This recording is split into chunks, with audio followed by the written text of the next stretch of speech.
Let's take a look at basic graphing on a TI-89 calculator. Our first one we'll take a look at is y is equal to x.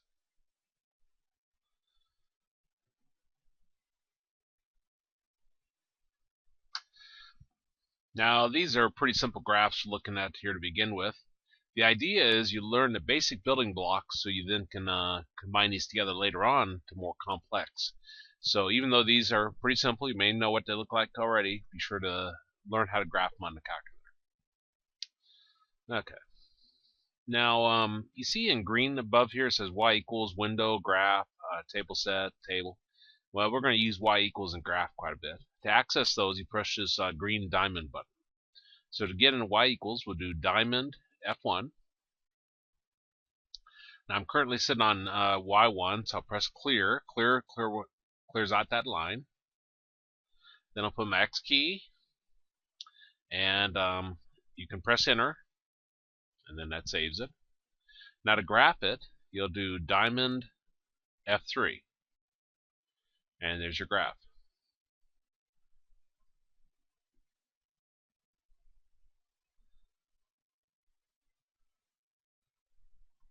Now let's say you didn't get that. Yours looks a little bit different. Probably the most common thing that's wrong is your Windows setup, window settings, zoomed or something screwed up there. Yeah, you see it says F2 is zoom, so if I press F2, it'll pop up with this. I want to choose zoom standard number 6, so I'll press 6. Now what that does, that sets your standard viewing window from -10 to 10 on your x-axis and -10 to 10 on your y-axis. And then you should see this then.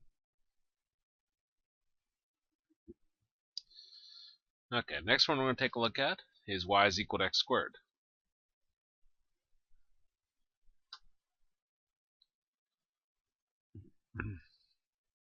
Now, this is more than just x squared. This is how you do x to the third, x to the fourth, x to the 20th, or whatever. Now I need to go back to y equals. In case you want to get out of graph mode after I've shown these, I'll go ahead and mention it now. You see quit there? If you do second escape, so second escape, it'll exit you out of graph mode. Anyway, I'm going to go back to y equals, so I do diamond F1. I press my up arrow, put my flashing cursor on y1, and press clear. And then I'll do my x, and how you do any power on your calculators with the caret. That's your exponent. So do caret 2, and then press enter. You should see x squared there. And now if I graph it, I'll do diamond F3 for graph. We'll see that.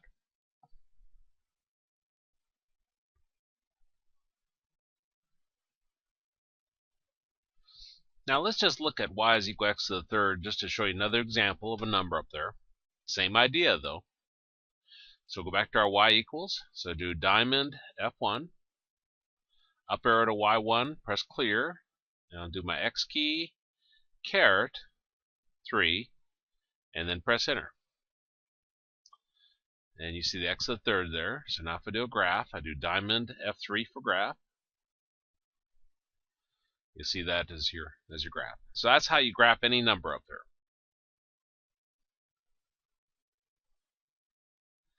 Okay, instead of a number up there, let's say we got a fraction. We got x to the 1/2. And this shows you how do you do it when you got any fraction up there. It's actually more than that. If you ever have more than a single number or a single variable in your exponent, the key to it is to put parentheses around your exponent when you plug in your calculator. Other than that, you type it in exactly as you see it. So I'll come over here. I'm going to go to my y equals. So I'll do diamond F1. Up arrow to y1, press clear.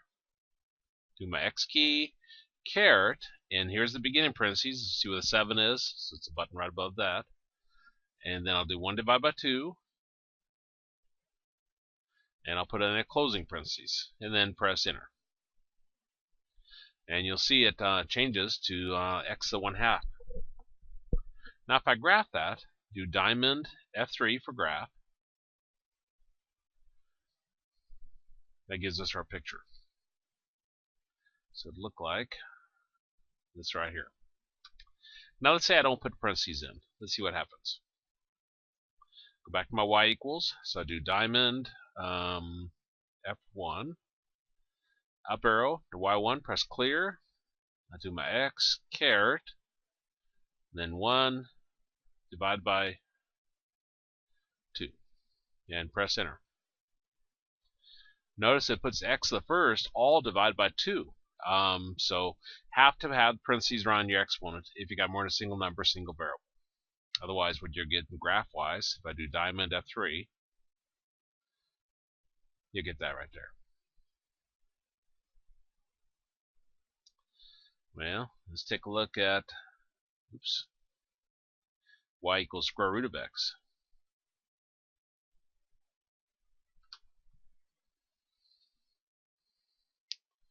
So I'm going to go back to my y equals, do diamond F1, up arrow to y1, press clear.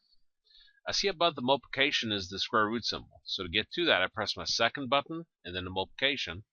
And it'll put the square root, and I'll put the beginning parentheses, so we'll put the x in, and then I'll put a closing parentheses and press enter.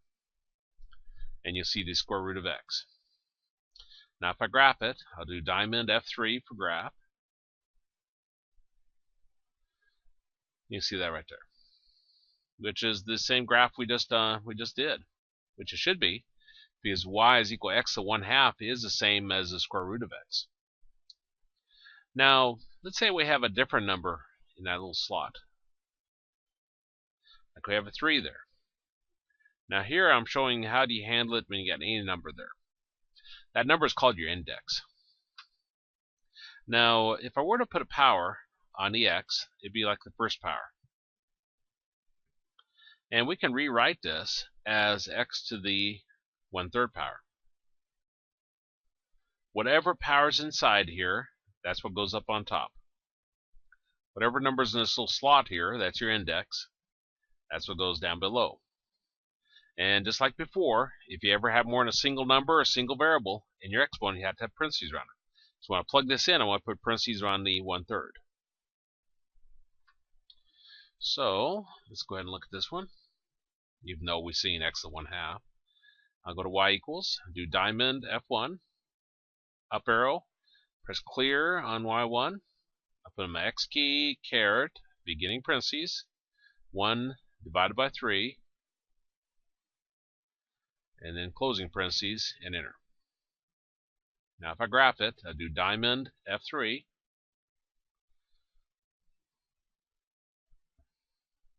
that is our answer. Now on some of the newer operating systems for the TI-89, what I've read is that you can put it in this way. You do y equals, and then you choose root, and beginning parentheses, x, comma, 3, closing parentheses. Now I haven't been able to confirm that, but that's in theory how you should also be able to put it in.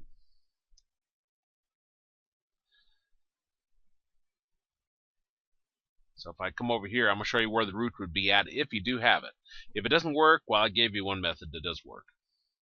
If I go to y equals, do diamond F1, up arrow to y1, press clear. There's a math menu here. You see the above the 5 it says math. I do second 5, pops up with math. If I down arrow to the one that says algebra, and it's number 9, so I had to go off the screen to see it, and then right arrow, then you should be able to see root right here somewhere. Now I don't see root myself, so it doesn't mean, looks like I don't have the newest operating system here. I'll press escape out of that, and escape one more time to get back to here. That's where you would see it if you had it. Well, let me show the setup on a couple more of these, just so you see how they go. Let's say we got, see, 4 here, and this is x to the 3rd. This would become x to the 3/4 power. Again, whatever power's inside here, if there is one, then it just directly goes up on top. And whatever number's in your slot, your index, again, is what goes down here. And again, trick to it is put parentheses around your exponent. That's how I would plug it in. Now if I had another one, oops, let's try it again.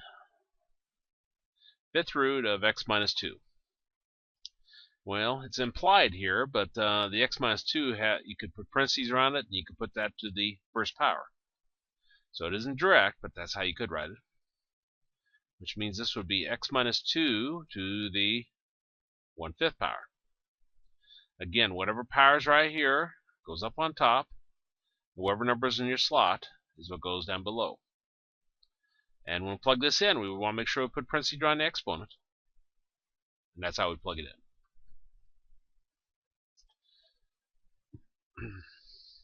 Okay. Let's see where I'm at. Let's show those. Let's look at the absolute value.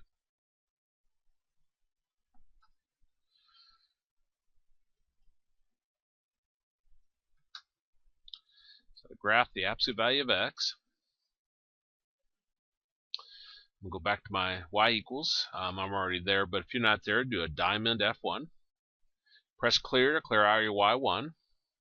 And we're going to go into our math menu.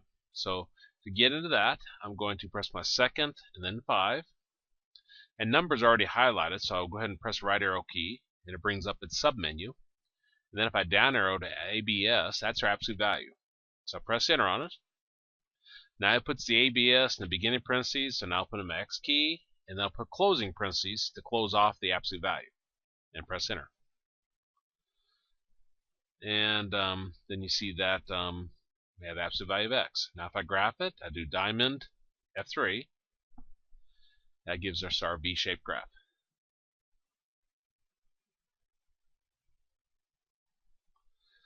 Okay, let's look at y is equal to x plus 2 over x minus 3. Now, I don't care what this graph looks like. I'm demonstrating how do you work with fractions on your calculator. If you got more than a single number or a single variable on top or bottom of your fraction, you have to put parentheses around it. So we have to put parentheses on top, parentheses around the bottom. You do not have to do that if you got a single x up here, a single number. It doesn't hurt, but you don't have to. Other than that, we type in as we see it. I'm going to show you some editing while we're here too. If I do my go to my y equals, I do diamond F1, and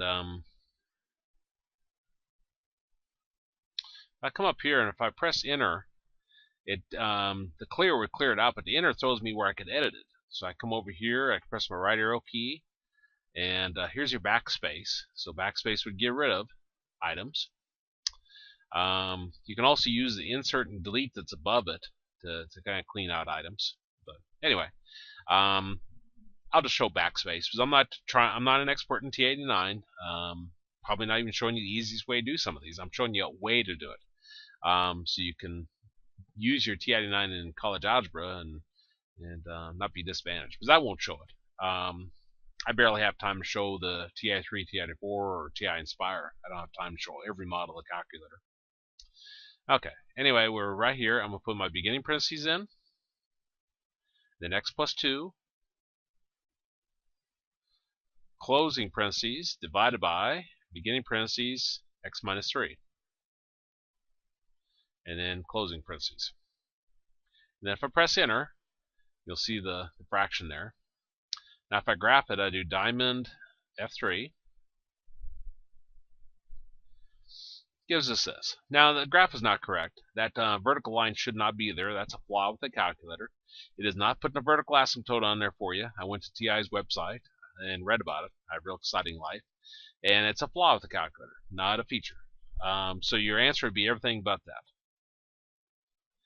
Those who teach college algebra know what vertical asymptote represents. It represents an invisible line that your graph will skim at some point. Notice my emphasis, invisible line. Shouldn't be there. Anyway, that's your graph. I think our next one's a bunch of negatives. Let's see. A bunch of dashes, I should say. Okay, let's take a look at this one. We've got y is equal to dash square root dash x dash 3. Now I'm going to give you general guidelines on a calculator to tell the difference between the dashes. Some calculators it matters, sometimes some it doesn't. On your TI-89 we have two dashes. We have one in the very bottom row. This is the negative, the one with parentheses around it. And then we have the one on the sides that's a minus. If your dash is the very beginning of whatever, then it's the negative. For example, this dash is the very beginning of our problem, so this would be the negative, one with parentheses around it, one in the bottom row. This dash here is the very beginning of our square root, so this is the negative. If your dash is between two items, it's a minus. So this dash is between the x and the 3, so this is a minus. Now I might be saying, well, this dash is between the square root and the x. Yeah, it is, but it goes against our first rule. It says if it's a first dash in whatever, it's a negative. Now other than that, we're going to start typing as we see it. So let's do that. So I'll do diamond F1 to go back to y equals, up arrow, press clear on y1, put in my negative, then I want my square root. Remember your square root is above the multiplication, so I'll do second times. It puts the square root, puts a beginning parentheses, so we want another negative, x minus 3, closing parentheses, and enter. Excuse me. That's what it looks like. And now we want to graph it. So I do diamond F3. And that gives us our graph.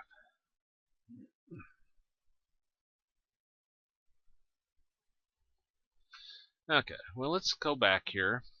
And I'm going to go back to y equals. So do diamond F1. Up arrow to y1, press enter on it. Do my right arrow key to get my cursor over there, and I'm going to do my left arrow key until it's between the negative and the x. And I'll do a backspace, and then I'll do a minus. Now I'm going to go clear to the end, right here, and I'll press enter. We get a syntax error. Now if I choose go to, if I do enter for the go to, it puts a cursor after the character that's causing a problem. So it's putting it after the minus, because it knows there should be a negative. So if I do a backspace, and then I put my negative in there, and then do enter, then it takes just fine. And if I graph it, diamond F3, I get what it should be. Well, you might be saying, okay, what's a big deal? Why are you spending time on this? If it just tells you put the wrong dash and you just change it to the other one, then why spend a huge amount of time on it? Well, if I go back to my y equals, diamond F1, and I'm going to up arrow, press enter on this to edit it, and do my right arrow key.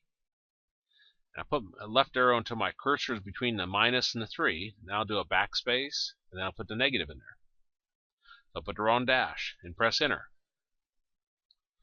All of a sudden, you see we got something that looks kind of funny. You know, we got a times in there. That's kind of weird. Well, let's graph this and see what it looks like. Diamond F3.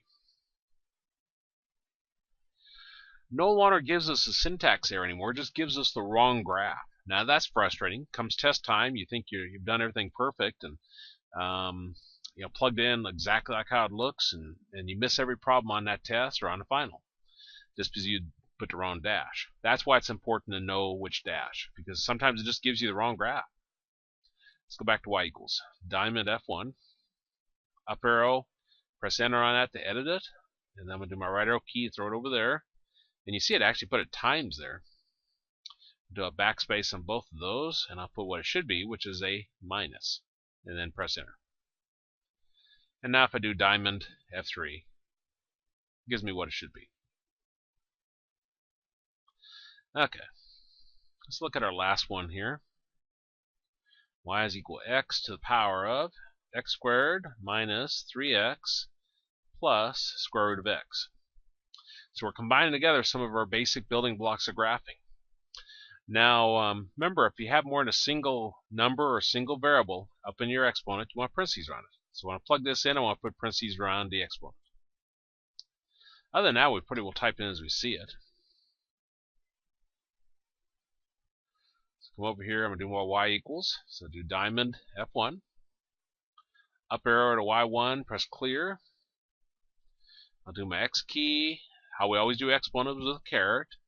put a beginning parentheses for the exponent, and I want x squared, so I'll do x caret 2 minus 3x, so minus 3 and then my x, plus the square root. Square root is above our multiplication, so I do second times, and then I'll put an x key, closing parentheses for the square root, closing parentheses for the exponent, and then press enter. And you should see x to the x squared minus 3x plus square root of x power. Now if I do graph, I'll do diamond F3.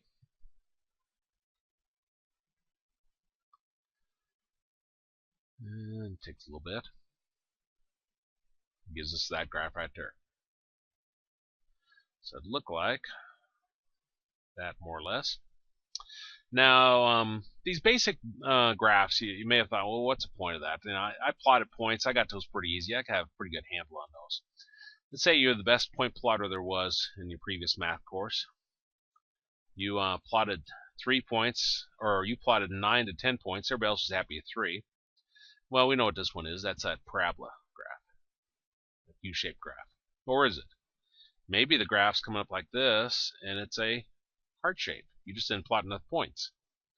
Maybe it's coming up like this, passing through those, and coming back down. Maybe it's coming up through these, passing back down. Maybe it's coming down back over here at 500. X equals 500. You just need to put 500 more points in your t-chart, and you would have saw it come back down. Plotting points is the worst way in the world to graph something unless you already know what it looks like. I think what I'm saying, you already know what it looks like. Well, the graphing calculator is a step better. We still have a problem because our standard viewing window may not give us the entire picture of the graph. Now we can use leading coefficient test to maybe tell if there's more to the graph, but still not perfect. If you go on and take a class, Calc 1, Business Calc, there's a whole chapter of techniques of how do you find a true picture of the graph. So you'll learn how to get what it really looks like. But for now, we use graphing calculator. That takes us a step above plotting points and other techniques. And that's graphing on a TI-89 calculator.